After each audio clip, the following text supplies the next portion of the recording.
अरे भाई, सत्ता बांग्लादेश, श्रीलंका और नेपाल में पलटती है, लेकिन रातों रात फ्रीडम फाइटर्स भारत का विपक्ष और चमचे बन जाते हैं।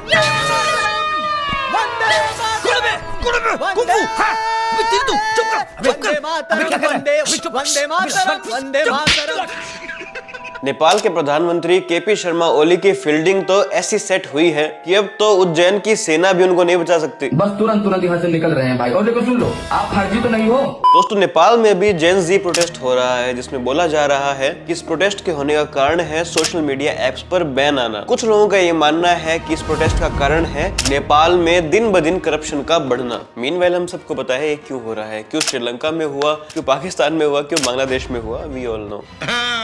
इसका मतलब है लेकिन भारत में सीएए, किसान आंदोलन, वोट चोरी के प्रोपेगेंडा के बाद भी सरकार का कुछ भी नहीं बिगड़ा। क्यों? ये भी वी ऑल नो। अक्का पब्लिक को मालूम है कौन आने वाला है। मैं नरेंद्र दामोदर दास मोदी। बांग्लादेश में स्टूडेंट्स प्रोटेस्ट के बाद वहां की प्राइम मिनिस्टर शेख हसीना को बांग्लादेश छोड़कर भागना पड़ा था। ठीक उसी तरह नेपाल के प्रधानमंत्री केपी शर्मा ओली को भी नेपाल छोड़कर भागना पड़ा है। और जाकर बैठो चाइना की गोद में। कितना समझाया था शर्मा जी आपको, लेकिन नहीं, बात दिमाग में घुसती नहीं है। किस भाषा में समझाना पड़ेगा तुझे कोई भी बात बता जाए तेरे भेजे में घुसते क्या? चाहता तो चुपचाप भारत और मोदी से दोस्ती रख सकता था, लेकिन नहीं। केपी शर्मा ओली की मस्ती तो देखो, अब भागते रहो देश छोड़ छोड़कर। थोड़ा समय खराब चल रहा हो भाई, दिमाग काम ना कर रहा हो। नेपाल में फाइनली कम्युनिस्ट सरकार ढेर हो चुकी है। मतलब केपी शर्मा ओली की कम्युनिस्ट सरकार, जिन्होंने पावर में आने से पहले बहुत ही बड़े बड़े वादे किए थे, उस सरकार को नेपाल की जनता ने ऐसे लात मार के भगाया है कि अब तो सालों तक नेपाल के कम्युनिस्ट मुंह छुपाकर घूमेंगे। लेकिन अपना मुंह क्यों नहीं दिखा रहे हो मुझे? नहीं, मैं किसी को मुंह दिखाने के काबिल नहीं रहा। और भारत के कम्युनिस्ट, भारत के वामपंथियों में एक अलग ही कंफ्यूजन आ गई है कि यार नेपाल में कम्युनिस्ट सरकार गिरी है, इसका दुख बयां करे, या फिर प्रोटेस्ट देखकर ये बोलकर खुश हो कि मोदी के खिलाफ भी ऐसा प्रोटेस्ट होना चाहिए।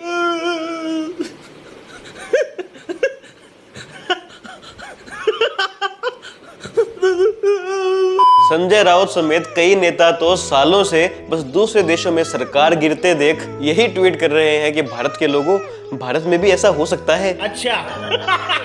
अरे संजय जी बैठो, अभी बहुत कुछ समझना है जिंदगी में। बैठो बेटा, बहुत कुछ समझना है जिंदगी में। विपक्ष के नेताओं का हाल तो देखो, बेचारे चुनाव हार हार कर इतने लाचार हो गए हैं कि बस भाई अब कोई वॉयलेंट सा प्रोटेस्ट करके इस सत्ता को पलट दे। मोदी के खिलाफ चुनाव में तो हमारा खेल खत्म है। मेरा खेल खत्म हो गया फिर। नहीं, खत्म हो गया। नहीं। और भारत के कुछ बिकाऊ इन्फ्लुएंसर्स तो किसी देश में सत्ता पलटते ही ऐसे अंडरटेकर की तरह जागते हैं जैसे अब सेम काम भारत में करवाकर ही मानेंगे। अब तू गया बेटा, अब तू गया। देख तेरी औकात मैं दिखाता हूँ तुझे, देख। क्योंकि मैं बहुत दिनों से खेल बंद करने के चक्कर में था। अर्पित शर्मा, सस्ता ध्रुव राठी बोलता है कि नेपाल के यूथ ने कर दिखाया, अब इंडिया की बारी। जय हिंद। ब्रो को लगता है कि लास्ट में जय हिंद लिख दूंगा तो लोगों को मेरी एंटी इंडिया बातें सच लगने लगेगी। शाबाश, तूने कह दिया और हम यकीन कर लें। और हम खोदते हैं क्या? प्रोटेस्ट करना तो छोड़ो, हम एक पॉलिटिकल स्टोरी शेयर करने में भी डरते हैं। चुप हो जा भाई, सच बता रहा हूँ, ये जहाँ दिख जाता है ना, ये जहाँ दिख जाता है ना, मेरे को गुस्सा हो रहा था भाई। हाँ, मुझे पता है आपके पापा आम आदमी पार्टी के हैं, इसलिए आपको बीजेपी के खिलाफ बोलना पड़ेगा, बट ब्रो देश के खिलाफ तो मत बोलो। 90 करोड़ वोटर्स में से 60 करोड़ के अराउंड यंग वोटर्स हैं। अगर ये सारे मिलकर आवाज उठाएं, हमारी पूरी जनरेशन यूनाइटेड हो जाए, तो पावर स्ट्रक्चर हिल जाएगा। अरे भाई, दंगे भड़काने का काम कर रहे हो, बाद में मत बोलना भारत में तो फ्रीडम ऑफ स्पीच है ही नहीं। जब जेल में पटक देंगे तो बैठे रहना उमर खालिद और शर्जील इमाम के साथ, इस उम्मीद में कि रविश कुमार की इमोशनल वीडियो देखकर जज साहब का दिल पिघल जाएगा। किसी ने यह कहकर बादलों का मजाक भी नहीं उड़ाया कि उमर को जमानत नहीं मिलने पर आसमान रो रहा है। तू चुप रे, तू चुप रे बाबा, तू चुप रे। दोस्तों, चैनल पर पहली बार आए हैं तो इसे सब्सक्राइब करना ना भूले। वीडियो प्लीज एक कमेंट जरूर कीजिएगा, इससे मुझे बहुत मदद मिलती है। कुछ भी कमेंट कीजिएगा जैसा आपको अच्छा लगे। राणा आयोग को भी भारत में नेपाल जैसा प्रोटेस्ट चाहिए। दुनिया की सबसे इरिटेटिंग आवाज वाली रेंटिंग गोला, वो तो साफ साफ बोल रही है कि भारत में ऐसा प्रोटेस्ट क्यों नहीं होता कि पीएम को देश छोड़कर भागना पड़े। तो मैं अपने देश के जेनजीज को कहना चाहती हूँ कि देख लो तो मतलब थोड़ा सा। You don't want to be like this.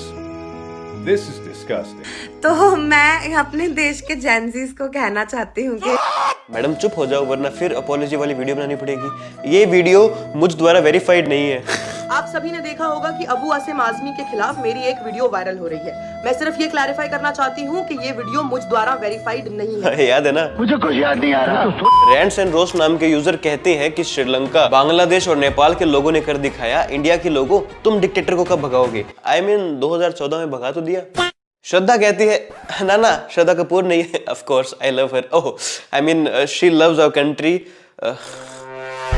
श्रद्धा जो ऐसे anti India anti Hindu tweet करती रहती है, वो कहती है कि हर डेवलपिंग कंट्रीज में करप्शन के अगेंस्ट प्रोटेस्ट चलते हैं एक्सेप्ट इंडिया। अरे मैडम, कर तो चुके हैं प्रोटेस्ट 2011 में, रामलीला मैदान, अन्ना हजारे का प्रोटेस्ट करप्शन के खिलाफ, लोकपाल बिल। बेचारे भूल गए होंगे, टेंशन बहुत है ना। नेहा सिंह, मोहम्मद जुबैर समेत बहुत से चमचे ये चाहते हैं कि नेपाल जैसी सिचुएशन भारत में भी हो। आप लोग रोना बंद कीजिए, मेरे तक आवाज आ रही है। लेकिन चमचों सुन तो लो, नेपाल वाले क्या चाहते हैं? आपको क्या लगता है किस तरीके का नेता यहाँ पर होना चाहिए? मोदी जैसा यहाँ पे होना चाहिए, वो इंडिया का मोदी है ना, मोदी जैसा सरकार होता ना, ये नेपाल यहाँ नहीं रहता, यहाँ पे ये नेपाल सबसे आगे रहता। शौक लगा शौक लगा। अरे नेपाल जैसा हाल तो भारत में ऑलरेडी है, जरूर ये लड़का भी बीजेपी का एजेंट ही होगा। क्या हो गया तुम्हें, क्यों नहीं बोल रहे हो?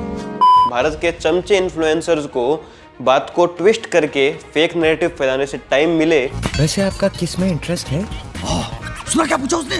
आपका किस में इंटरेस्ट है? तब तो जाकर वो ये बात एक्सेप्ट करेंगे कि आज दुनिया में हर जगह कहीं ना कहीं दंगे या फिर वॉर्स हो ही रही है। रशिया यूक्रेन, इजराइल पैलेस्तीन, अब तो इजराइल कतर भी शुरू हो गया है। पिछले 3 दिनों में फ्रांस, जापान, नेपाल, 3 देश के सुप्रीम लीडर जो वहाँ के हेड है उन्होंने रिजाइन कर दिया है। लेकिन भारत वैसे ही सीना ठोक के खड़ा है और इतने सब के बाद पूरी दुनिया की नजरें भारत पर ही है कि यार ये कैसा देश है जिसके नीचे श्रीलंका में रेजिम चेंज हो गई, जिसके राइट साइड बांग्लादेश में रेजिम चेंज हो गई, जिसके नॉर्थ साइड नेपाल में रेजिम चेंज हो गई, जिसके लेफ्ट साइड पाकिस्तान में रेजिम चेंज हो गई। बस ये भारत सीधा खड़ा है, इसका कोई बाल भी बांका नहीं कर पा रहा, ये मोदी को कोई नहीं हटा पा रहा। इसका कारण बड़ा ही सिंपल है। देखो, आज भारत कोई बहुत डेवलप्ड कंट्री नहीं है या फिर सबसे बेस्ट डेवलपिंग कंट्री नहीं है। भारत की अपनी समस्याएं हैं। मणिपुर में आज भी दंगे चल रहे हैं, उत्तर भारत पूरा फ्लड से परेशान है, हर एक क्षेत्र, हर एक क्लास अपनी अपनी परेशानियों से जूझ रहा है। लेकिन इन सब के बीच एक उम्मीद है, एक भरोसा है एक व्यक्ति पर, जिस पे चाहे वोट चोरी के लांछन लगा लो, जिस पे चाहे ईवीएम हैक के लांछन लगा लो, सच ये है कि लोगों का भरोसा उस व्यक्ति से उठता ही नहीं है। देश के लोगों को भरोसा है कि भारत को अगर कोई विश्व स्तर पर रिप्रेजेंट कर सकता है तो वो सिर्फ नरेंद्र दामोदर दास मोदी है। किसी भी देश के प्रेशर को अगर कोई झेल सकता है तो वो और कोई नहीं, सिर्फ और सिर्फ नरेंद्र दामोदर दास मोदी है। जो आदमी अमेरिका के टैरिफ से नहीं दबा, जो वेस्टर्न कंट्रीज के दबाव से नहीं दबा, उल्टा अमेरिका को यू टर्न मार के मोदी से वापस दोस्ती करनी पड़ी। क्या भारत के लोग ऐसे लीडर को खोना चाहेंगे? मेरी खोपड़ी सन की ना तो दांत तोड़ दूंगा साले का मैं। तुम लोग हंस रहे हो, तुम लोग क्या लगता है मैं मजाक कर रहा हूँ? सामने आने दे, उसको बोल दूंगा कि वो जो कुछ भी कर रहा है बिल्कुल ठीक कर रहा है। मुझे नहीं लगता कि भारत के इतिहास में इतने आंदोलन किसी भी प्रधानमंत्री के काल में हुए होंगे, और जब हुए थे तो याद कीजिए इमरजेंसी थोप दी गई थी। लेकिन इतने आंदोलन झेलने के बाद भी मोदी सरकार वैसी की वैसी खड़ी है। और आप ऐसा मान लो कि अगर स्टूडेंट्स प्रोटेस्ट भी कर रहे हैं ना, तो उसमें 70-80% दोबारा मोदी को जाकर ही वोट देंगे, क्योंकि हो सकता है उन्हें किसी गाइडलाइन से या किसी प्रोसेस से प्रॉब्लम हो, मगर ये सब वो ठीक भी मोदी द्वारा ही करवाना चाहते हैं। वो अगर किसी समस्या से परेशान है तो वो चाहते हैं कि ये समस्या मोदी ही हमारी दूर करे, मोदी के अलावा कोई दूसरा नहीं, और मोदी के अलावा कोई दूसरा ऑप्शन है भी नहीं। राहुल गांधी जो आए दिन लोगों को जाति के नाम पर बांट रहे हैं, अडानी अंबानी जो करोड़ों रुपए टैक्स भरते हैं, जो लाखों लोगों को रोजगार देते हैं, आए दिन उन्हें गाली देते हैं राहुल गांधी। तो फिर सवाल यही बड़ा उठ कर आता है कि क्या नेपाल, श्रीलंका, बांग्लादेश में जो हुआ वो सेम भारत में हो सकता है? सपने लीजिए। दोस्तों, आपके इसके बारे में क्या विचार है मुझे कमेंट सेक्शन में बताइएगा। चैनल को प्लीज सब्सक्राइब कीजिएगा, वीडियो प्लीज लाइक कीजिएगा, दोस्तों के साथ इस वीडियो को प्लीज शेयर कीजिएगा। मिलते हैं नेक्स्ट वीडियो में। जय हिंद, जय श्री राम।